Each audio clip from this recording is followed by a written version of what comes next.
ምሩ ሁልጊዜ ናሆምን የምትለው ነገር አለ። እኔ የልብ ህመምተኛ ነኝ፣ የተወሰነ ጊዜ ልቆይ እችላለሁ እንጂ እሞታለሁ ትለዋለች።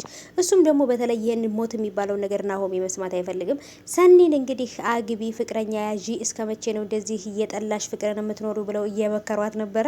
በዚህ ነገራቸው ደግሞ በጣም ነበር ያሳቁኝ። ምክንያቱም ሰኒ በእህቷ ላይ በደረሰባት ነገር የጭንቅላቷ ላይ ያለው የፈጠረባት ተጽዕኖ ከዚህ በኋላ ብታገባ ራሱ ሰኒ ብታገባ ራሱ ልክ እንደ ወንድሟ እንደ እህቷ ያለች አማቿ በጣም ከባድ ነበረች። በጣም መጥፎ ሴት ነበረች። የእህቷ ባል እናት ማለት ነው። ያንን ነገር ስላየች በሷ ላይ የተፈጠረው ነገር ከባድ ነው። ይሄም የኪራ ጓደኛ ሰኒን እንዳያፈቅራት ፈርቻለሁ። ምክንያቱም ሰኒ ባለችበትና ጽናት ባለችበት ቦታ አይጠፋም። ደግሞ ጭራሽ አፍቅሯቸው ቁጭ እንዳይል ፈርቻለሁ። ሌላ አዲስ ነገር እዚህ ቤት ይመጣል። ሰላም ሰላም፣ ውድ የተከበራችሁ የቻናሌ ተከታታዮች እንዴት ናችሁ? ከኔ ጋር ሁሉ ሰላም ነው። ሰላማችሁ ይብዛልኝ ባላችሁበት ውድ ቤተሰቦቼ። ለቻናሌ አዲስ ከሆናችሁ ሰብስክራይብ በማድረግ ላይክ፣ ሼር በማድረግ ቤተሰቡን ገባ ገባ በሉ። ይህን ቪዲዮ ስታዩ ላይክ በማድረግ እዩ ማለት ነው።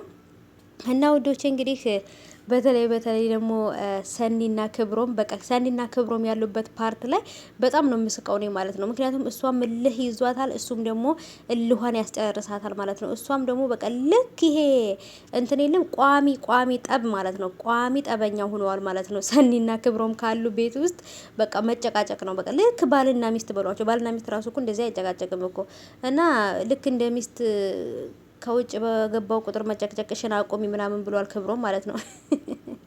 እኔ በነገራችን ላይ ግን የምታፈቅረው ይመስለኛል እሷ ማለት ነው። ይህንን ፍቅር የሚባለው ነገር በእህቷ ላይ የደረሰው ነገር ስለሚያስፈራት ነው እንጂ ታፈቅረዋለች ብዬ አስባለሁ። ምክንያቱም እሱን ስታየው ደስ ይላታል። ቤት ውስጥ ሳይመጣ ሲቀር ደግሞ የሆነ ምክንያት ፈጥራ ወደ ቤት እንዲመጣ ታደርገዋለች ማለት ነው። ባለፈው አይታችሁ ከሆነ ወረቀቱን ፋይሉን ደብቃበት ቤት አጽድታ ምግብ አሰርታው ቤት አጽድታ ሁሉ ነገር ከጨረሰ በኋላ ነበረ ፋይሉን አውጥታ የሰጠችው ደብቃበት ማለት ነውና ይሄ ሁሉ ነገር የምታደርገው እሱን ማየት ስለምትፈልግ ነው። የሆነ ምክንያት ትፈልጋለች እሱ ቤት እንዲመጣ እና ይሄ ነገር ታዲያ ፍቅር አይመስላችሁም? ፍቅር ነው።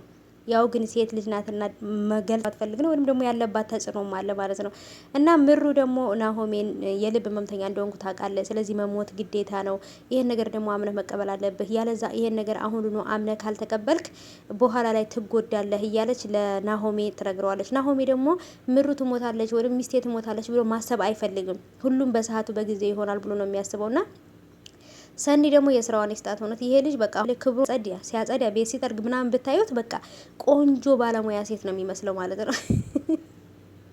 እና ብቻ ከባድ ነው። ናሆሚ ስትረስ ውስጥ ነው ያለው። ናሆሚ በጣም ተጨንቋል። ምን ብሏል? ምክንያቱም እሷን በየቀኑ ልብ ህመምተኛ እንደሆነች ነው የምታስታውሰው። ምክንያቱም እንዳይረሳው ለምን ስብራ የምትወዱት ሰው ሚስቴ ብላችሁ የያዛችኋት ሴት ትሞታለች ብሎ ማሰብ በጣም ከባድ ነውና ቀጣይ ምን ሊፈጠር እንደሚችል እንጃ።